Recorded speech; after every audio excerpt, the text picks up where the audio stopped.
Hi, everyone. Thank you for joining us today.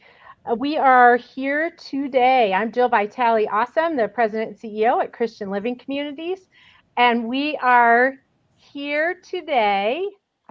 We're here today to talk about our citizenship approach to aging services and senior living. So, you may have heard of Christian Living Communities' citizenship approach, and we have a lot of people asking, what does that really mean? What's that really all about? That's what we are here to talk about today. And so the citizenship approach for us is really how we create communities where aging is honored and celebrated, how we revolutionize aging services. It's a complete shift in the way we approach things. And a lot of that you'll hear as we talk is rooted in our work with the Eden Alternative. So we always want to mention that when we are talking about this. So for those of you who are joining us live, please put questions and comments in the chat box. We'll be able to see those. Let us know if you are out there watching. And we'll also put some questions out there for you because we want to know what you think and what your experiences have been. And if you are watching this as a recording, still join in on the comments because that's how we keep this important conversation going. So with me today, I am thrilled to have two of our incredible leaders here at Christian Living Communities. So we have Maddie Chapman with us today. Maddie is our Associate Executive Director at Holly Creek. Maddie, you want to say a few words? Sure. I'm glad to be here. I love talking about culture change and elder care, so I'm really excited to join the conversation. Great. Thank you, Maddie. And we have Andrew Stewart with us, and Andrew is the Director of Community Life at our Claremont Park community. Greetings, everyone. Andrew Sharp. Oh my goodness. Oh yeah, the other Andrew S. Yeah, great to be on. Super excited to talk today. Well, I'm sorry about that, Andrew. Andrew Sharp is with us today. We're going to talk about people who paved the way, and Andrew Stewart helped to pave the way. Yes, he really did, didn't he? So Indeed. Maybe he'll be watching this, and this is the shout out to Andrew Stewart, who was in that role at Claremont Park before. So let's get started. So I am going to set the stage a little bit about the citizenship approach in the model, and then we'll get into the good stuff, which is hearing from Andrew and Maddie and their experiences and what they've learned along the way that I know will really be helpful to others. If you are out there joining us, hello, thank you for joining us. Pop a comment in the box. Let us know where you're joining us from too. We always love to hear that we have people joining us from all over the world. The last time we did this, we had some folks from Australia and a lot of different places. So citizenship, we believe, really is the ultimate goal of a person-directed culture.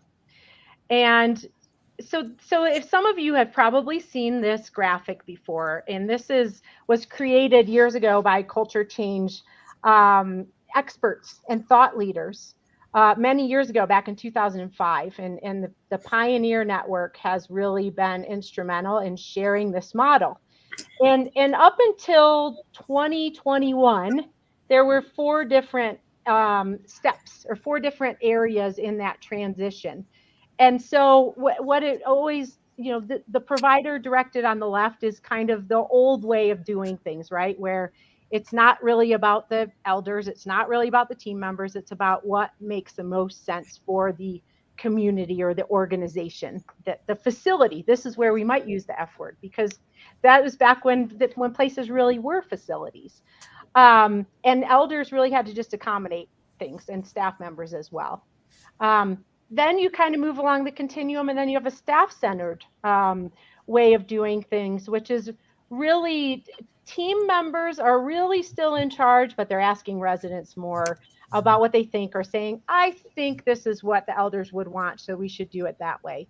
The next is person-centered, and that really, sometimes people use person-centered and person-directed in the same way, and they're really kind of different because person-centered was a good transition to make because it meant that we were seeing each person as an individual and supporting them in the life that they want to live. But even in person-centered, still the elder voice is often missing.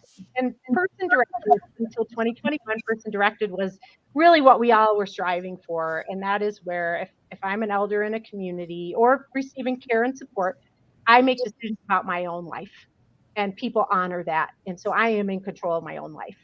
What we've and with our work at Christian Living Communities, we believe that there's a next phase of that. And the Pioneer Network agreed, and the original thought leaders who created this agreed with adding a new level to that, and that is citizenships, where we are not just if you are an elder in a community or receiving services, it's not just about what I want in my life.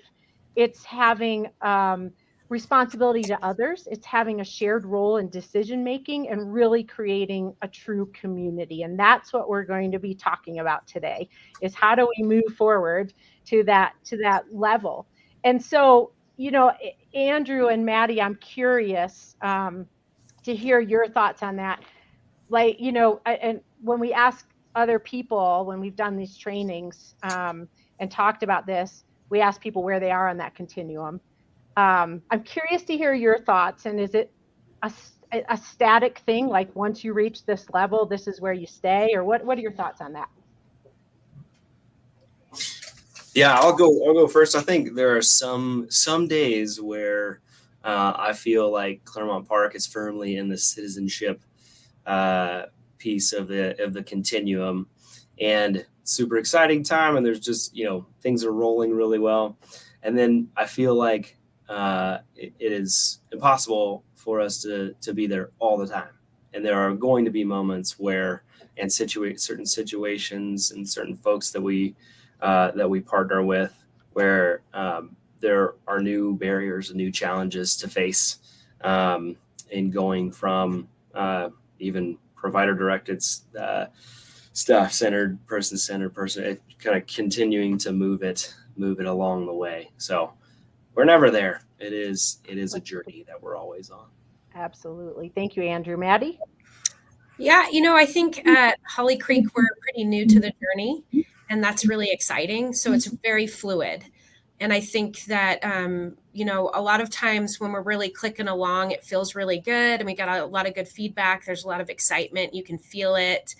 I think other times, it might be that there's some stress or there's something going on that's distracting, or maybe it's just that as leaders, we're not stopping in and talking to the residents as much as we should, or connecting with the team in the ways that we should. And all of that, we can take away and learn from, to come back to it and really have active conversations and orientation and setting the stage, to explain what the culture is at CLC and at Holly Creek, and set that expectation that we want that citizenship to be thriving and active.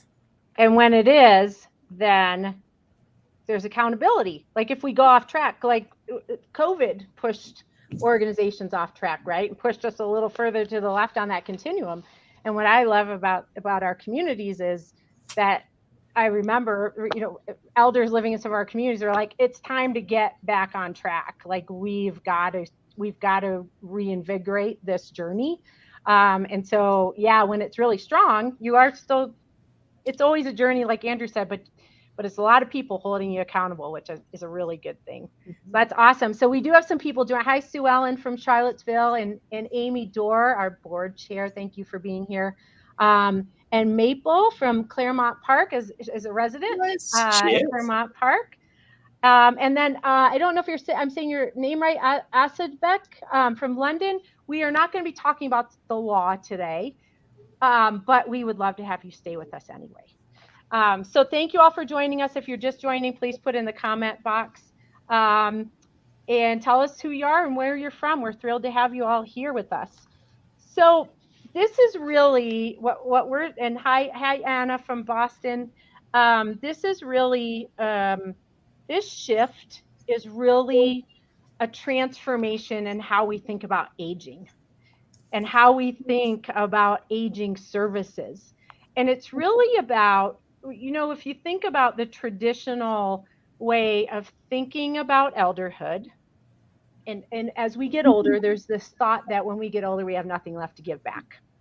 That the best we can hope for is to have people do for us.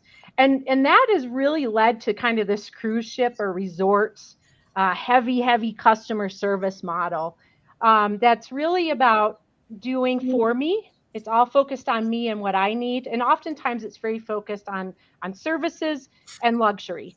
And not to say services and luxury are bad, or having people focus on us is a bad thing.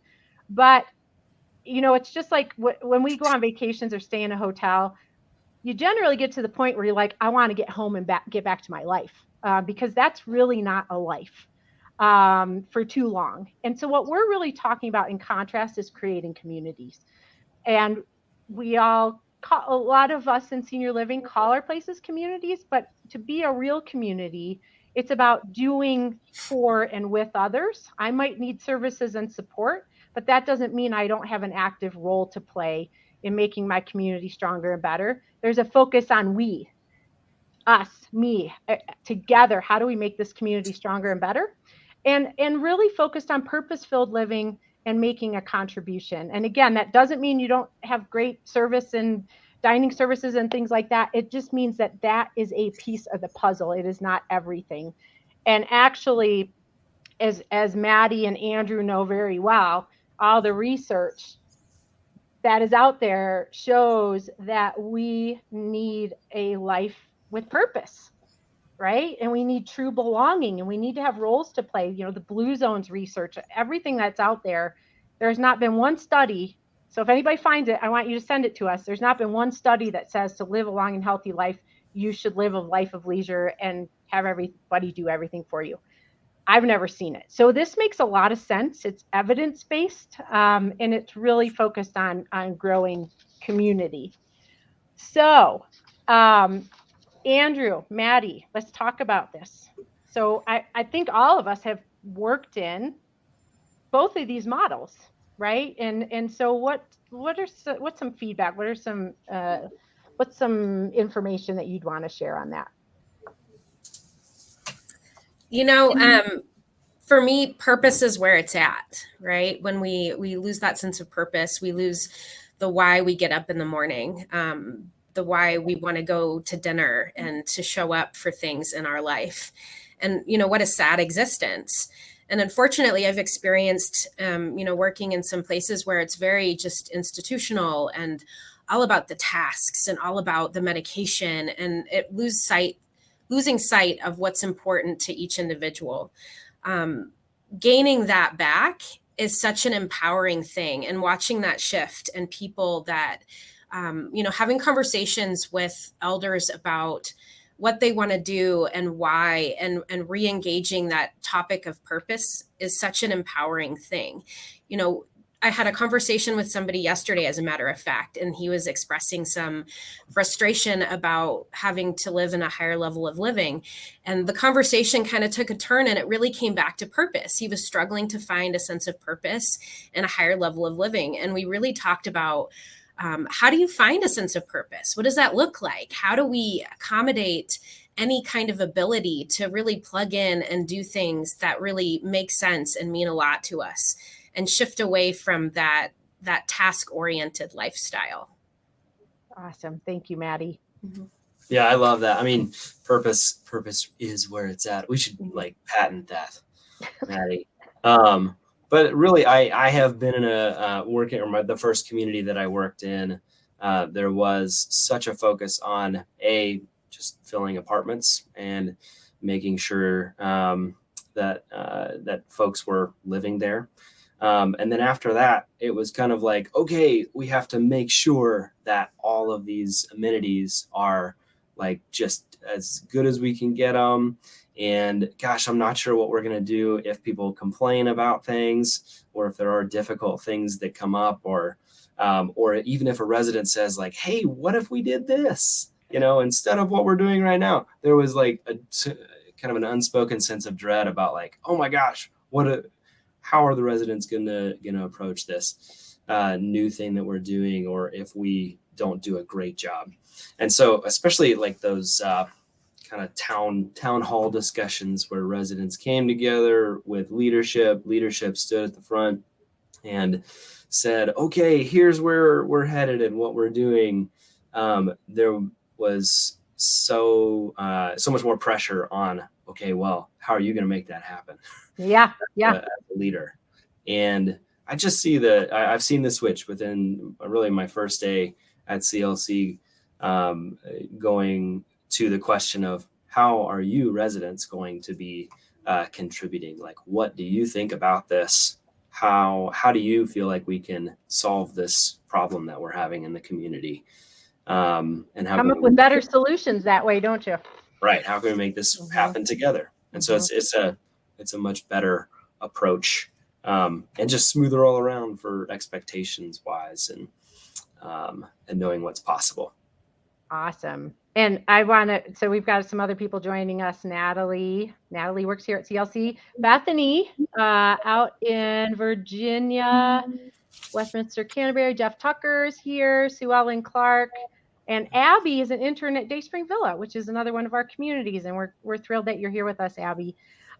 So Andrew, what you and the folks that live at Claremont Park put together a great video. It's really about citizenship. And I think you all did such a great job with this. And we're actually going to show it to everyone. Would you talk a little bit about that? Love to. Yeah. So the focus really is, and kind of the title of the video is I Am. So, and it's just a number of residents sharing about what they're involved in, what they're doing, and how, what they're responsible for, and taking charge of. And so it's I am because it's right now, not I was, or back in the day I did. It's I am. And so I think it's really I'm encouraged by these folks every day. And so I want to watch it again and see what they're sharing. I'm an artist, and I encourage people. I show my art in here, and I encourage the residents to do the same. I am responsible for Conversation Connections, which is an opportunity for residents to come and express their ideas and their feelings about a topic of interest that we choose. I'm the gardener, and I welcome everybody to join me and help make this place more beautiful. I am the editor of this Chronicle, which is our monthly newsletter, and I do some writing for it and do the proofreading, the articles that other people have contributed, and I thoroughly enjoy it. Yeah, so I'm always really encouraged by the residents here, and actually the first fellow who came on and shared about the art gallery, his name is John. He's actually right outside my office right now in art class that's happening.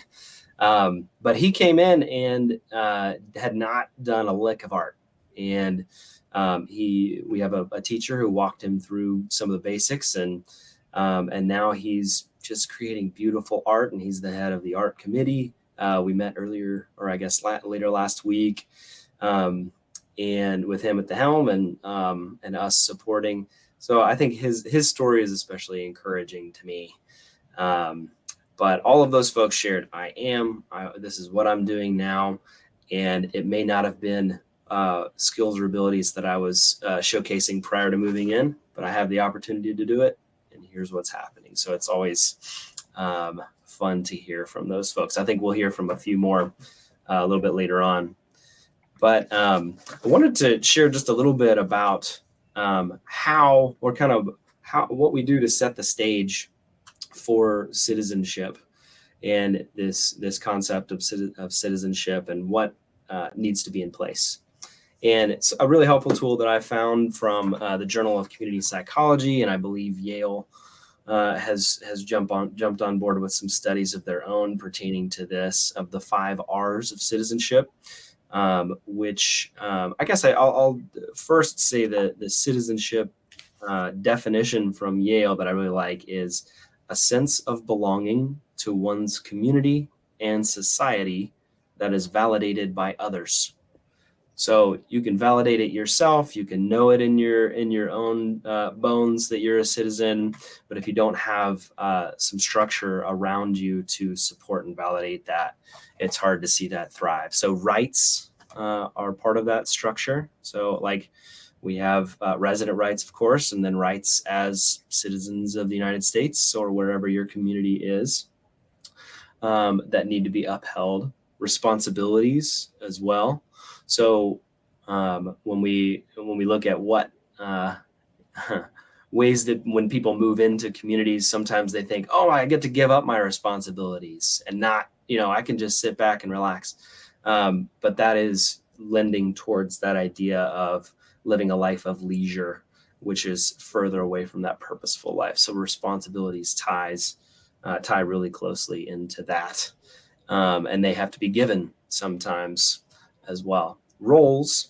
So when we talk about roles, we can think about not just the big roles of like a president of a resident council that a resident might take on, or art chair, art gallery committee chair, but also the smaller roles of smile maker, or somebody who's responsible for helping the dining team each day.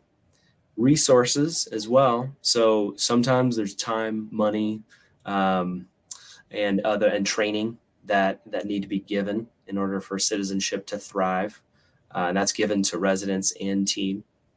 And then I think the most important kind of pillar or structure that needs to be there is relationships. It all starts with that, and it starts with sitting down with people and getting to know each other, and knowing what people are excited about doing and what they're looking forward to as well. So those are the 5 R's that a healthy community needs to have freely available, both formally and informally. Thank you, Andrew. And then, what we've really seen is from that, that's where you start to get those norms of how are we all going to behave and act in this community, which really helps to drive a culture of inclusion, right? And that's the power, right? It's not policies written by Maddie or Andrew that really has the power. It's people that live and work in that community, creating those norms and having that responsibility for all of us, right, to make the community stronger. I love that you all have used that framework. That's great. So what we hear a lot from people, okay, this all sounds really great. How do you get it started? Like if I am out there and I work in a community, a senior living community, what do I do to get something like this going? How do I make that shift? What thoughts do you have on that? Maddie, do you have some thoughts you'd like to share first? Yeah, my experience has been that I have felt very lost in the system in aging services. And I think I had a desire for a lot more for the people that I've worked with and taken care of over the years. And it wasn't until I found things like the Eden Alternative and Pioneer Network and CLC that's really helped me see that there can be different, there should be different. But it's like that Maya Angelou saying, I didn't know better, so I didn't know to do better. And now I know. So providing education to people and finding your allies. That's been a really, really big, significant thing for me. Talking to the residents, finding out what they want, finding out what the associates want that work closest to the residents, and finding those people within those groups that really are interested in a lot of the same kind of cultural movement that I'm interested in, and then providing them some education to know better and to do better. Specifically for us at Holly Creek, we've used Pioneer Network surveys that have really been helpful in helping us look at different practices and what we do and what we can do, and really helping us find some new goals to work towards. And also providing Eden education at the community from the Eden Alternative has really been helpful in helping people kind of find some tangible ways to move forward and do different things, do things differently, and teach others to do things differently. Thank you, Maddie. Those are great suggestions. Andrew, what about you?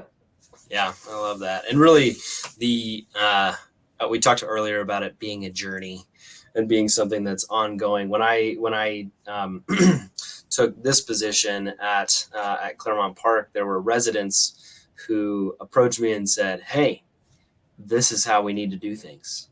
And I was, somewhat surprised by that. But then at the same time, the more I got to know them, I was thinking, wow, you've really got this idea. And you're helping to direct me as a new team member in understanding what this looks like, what it can look like. And so it being a journey that started way before me, with Andrew Stewart and with Jill and many others. And so just being able to carry that forward. But I think that the residents approaching me was key. They owned it.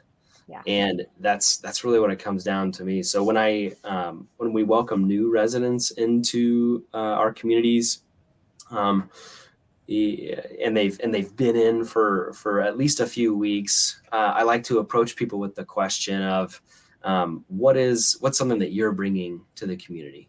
What are skills and abilities that you have either acquired or you just naturally have, and how would you like to put those into practice here in the community and make this a better place?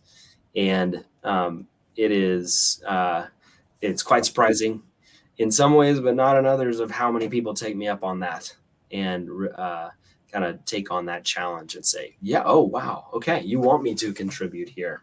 Here's what I can do really well after my many years of life and different roles that I've had. And then I also encourage, thinking about the marketing team or the sales team.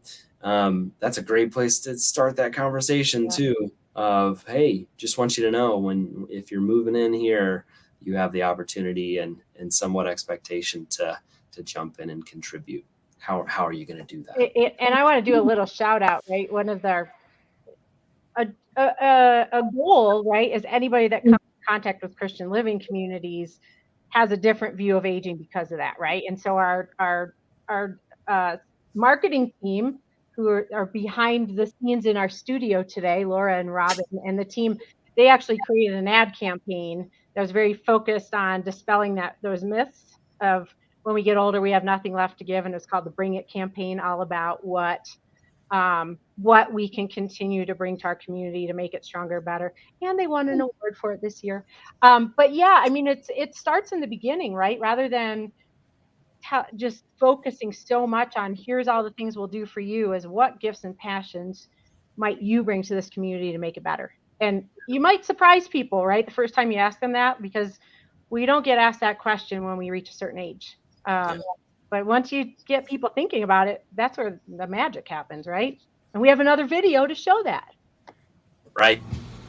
I'm the leader of the ambassadors, and there are 16 of us.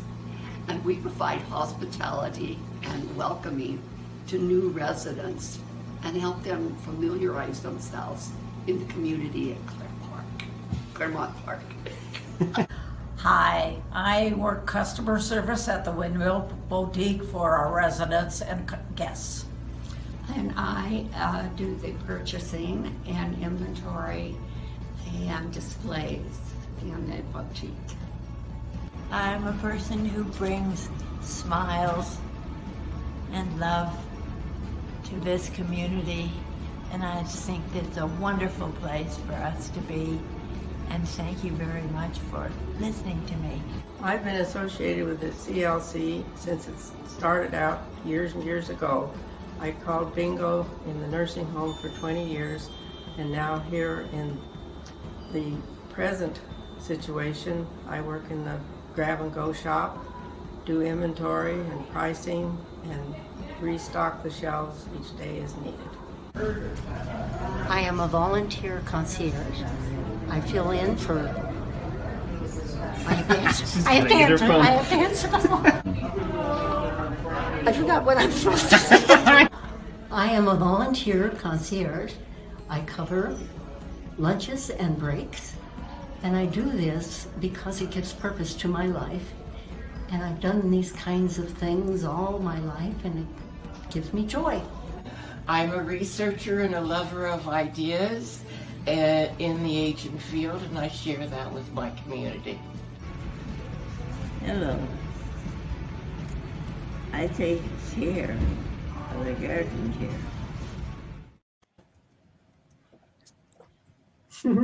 I love it.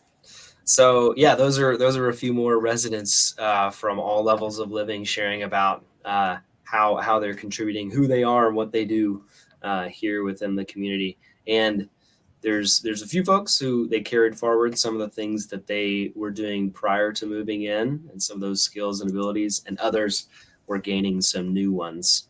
And I just wanted to add, like, as people are moving in, one of the biggest barriers to this approach and to citizenship being the norm is inherent ageism and ableism that people have, and kind of their own expectations of what senior living is and can be. And so we got to bust through that right at the beginning, and ask them the right questions, get to know people really well, and throw out challenges that people can take on.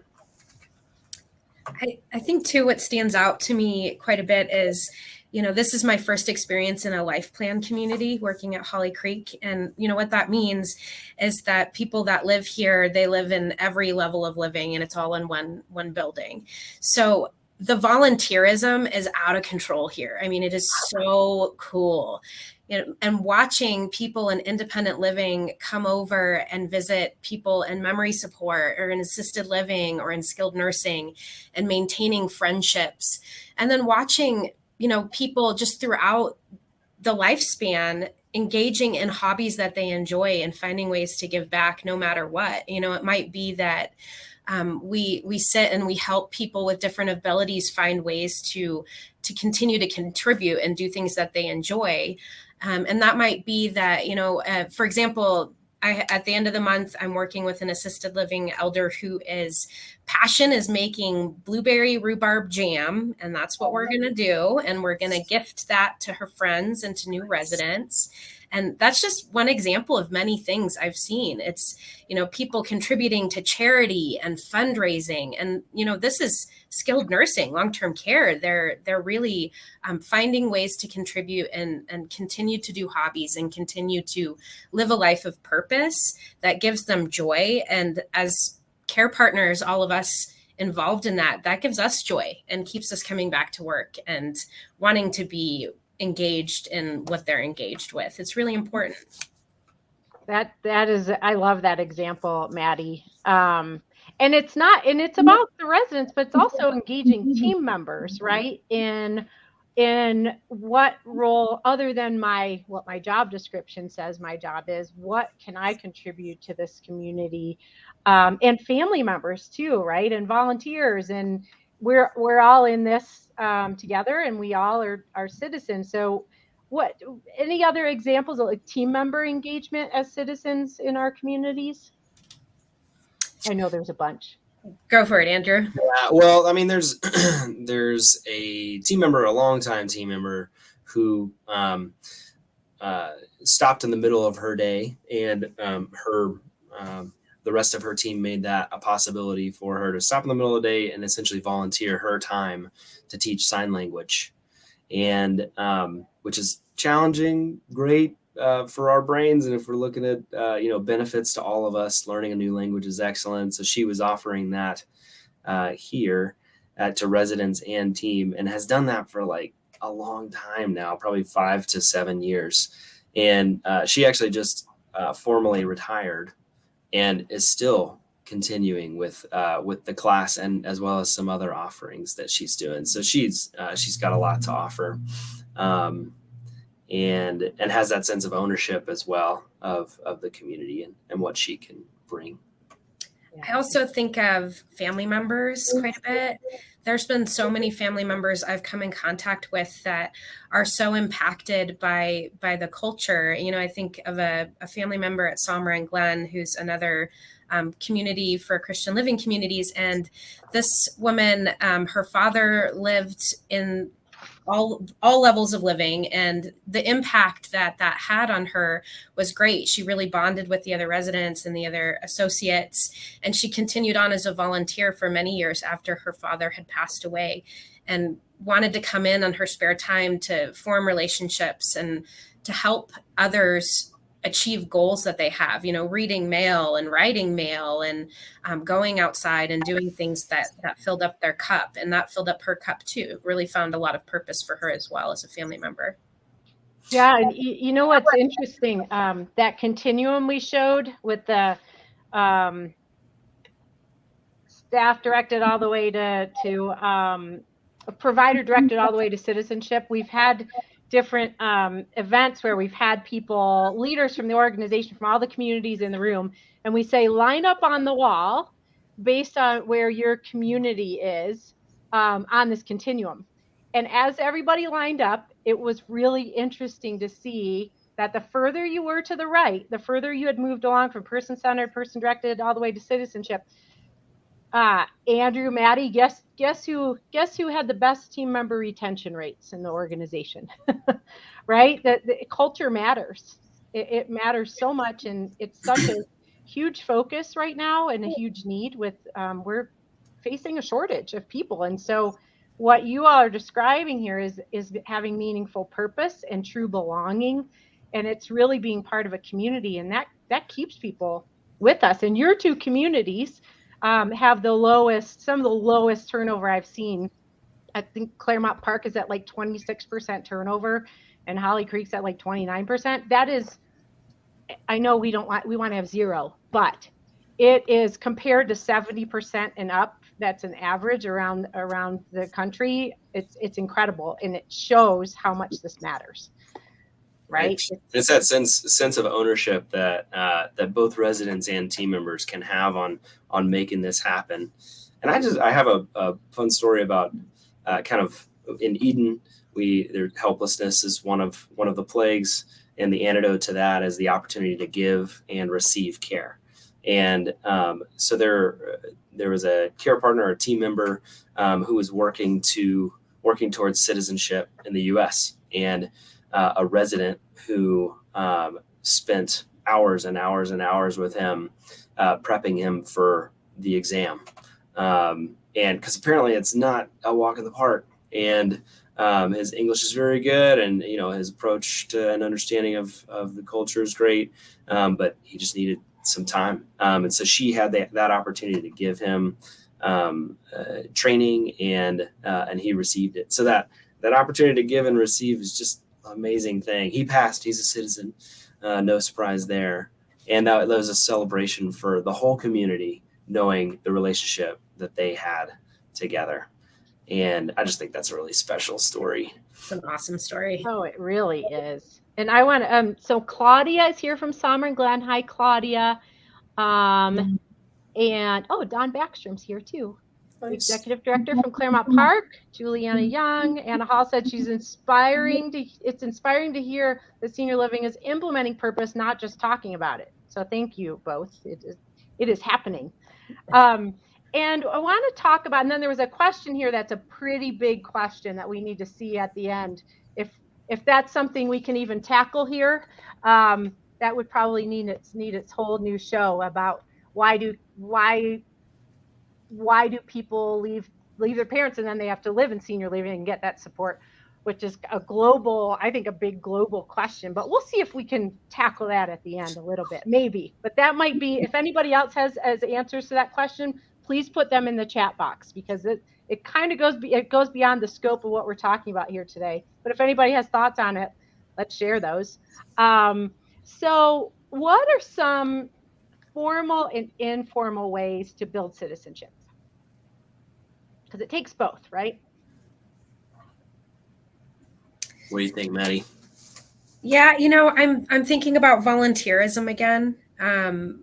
Really, and kind of in line with what we were just talking about, that sense of family. I hear that quite a bit among team members and residents, that feeling of family. We've had some education here recently. We had an Eden alternative education. I can't speak. And it's kind of come to this place of a call to action is what it's been referred to. A lot of people are very interested in it, and it's really sparked a lot of interest in building community culture and community family and citizenship. Advocacy groups too, really, we see a lot, and committees, people really being interested in things and wanting to share hobbies and wanting to share what their goals are, and having opportunity to meet together in committees and groups, I think. Yeah, definitely paving the way for those formal committees and formal groups like resident council. And if there's a need in the community, deciding whether there needs to be a committee or it can just be residents making the decision and saying, hey, this is what I'm hearing. This is where we need to move towards. And on those, at our resident councils and resident assemblies, we always ask the question, is it okay for team members to be in attendance at this meeting? And residents have the opportunity to say, no, not for this one. We gotta talk about some things and then we'll get back to you. But otherwise, team and residents working together on common goals and is pretty important. We have a somewhat informal gathering that Maple, who's on, has actually been a part of. It's called Imagination Lab, and it's started by a resident who invited me to help out. But it's essentially a brainstorming session with the question of how can we as a community grow? What are some ways that what are some needs that we need to approach and fix or help work to fix? And how can we do that? And kind of going through the problem solving systems and that kind of stuff. We've had some really off the wall, really fun ideas that have come up. And it's always, okay, where are we going to go from here? Let's go talk with the team member who's most responsible and the resident who is most tightly connected with that need is going to be the one to approach them. So that's kind of an informal way to do it. And then family councils and that kind of stuff. It's all essential to pave the way. Yeah, thank you both so much. And we are running out of time. My gosh, I could keep listening to you, the both of you, for hours. So that we end on time, I want to ask both of you if you could give one piece of advice to people out there watching who want to start moving the culture forward. What would you tell them? I said it earlier, but I'm going to say it again because it's been really important to me. It's finding your allies. It's finding the residents and the team members who are interested in a lot of the same things that you're interested, and really going with what they tell you they need to push forward. I've had the experience where I've wanted lots of things, but other people didn't. And so it wasn't very successful when I tried to push my agenda forward. So it's really been about circling back, involving residents, involving team members, and finding that common goal. Nice. Yeah, and I just say start small. And when I say start small, it's start with residents, start with team members, individual relationships and conversations. And also teams should be putting themselves in a position to receive from residents. If that's not already a norm, you gotta make it happen. So whenever I meet with residents who have a great idea, something they wanna see happen, I go to their apartment and ask them if I can come to their space and listen to them about what they've got to share and what they'd like to see happen. That's great. I would add on to that, and that's great advice, that to understand that any kind of transformation, any kind of change is hard. And community is messy, right? And you're going to have things that happen. And so going into it expecting that it's not going to be easy, and that's okay. And you're going to have missteps, and that's okay. And there's a great culture change leader, Sue Ellen Beatty, from a community in Canada, who says, you have to lay the path as you walk it. Right? So to think you're going to have this master plan of how we're going to do it, it doesn't really work that way. You take the first step, which is a conversation, right? And finding out who else wants to be involved and all the other things that Maddie and Andrew shared. And you see where that gets you, and you keep putting one foot in front of the other. And then you, as Andrew said at the beginning, you never reach the end because you keep evolving. And that's one of the amazing things about this. So I want to thank Andrew and Maddie for your time today. Thank you both so much. Your insight has been incredible. And I want to thank everybody who joined us live. And if we didn't get to answer your questions, then our team will go in there and answer your questions in the comment box. And if anybody's out there and you're like, I want to learn more, or I have questions, can CLC help me with some of these things? You can email info@clcliving.org, and we'll put that email address in the comment box too. Because we want to help other organizations also, right? And we want to learn from other organizations. So we would love to hear from you. And then also, if you're like, gosh, I wish so-and-so would have watched this show today, it's available on our Facebook page and our LinkedIn page. So you can go back and watch this recording and then keep rewinding and hearing all the great advice from Andrew and Maddie. So thank you all so much for being here with us today. Thank you, Andrew. Thank you, Maddie. Thanks, that was fun.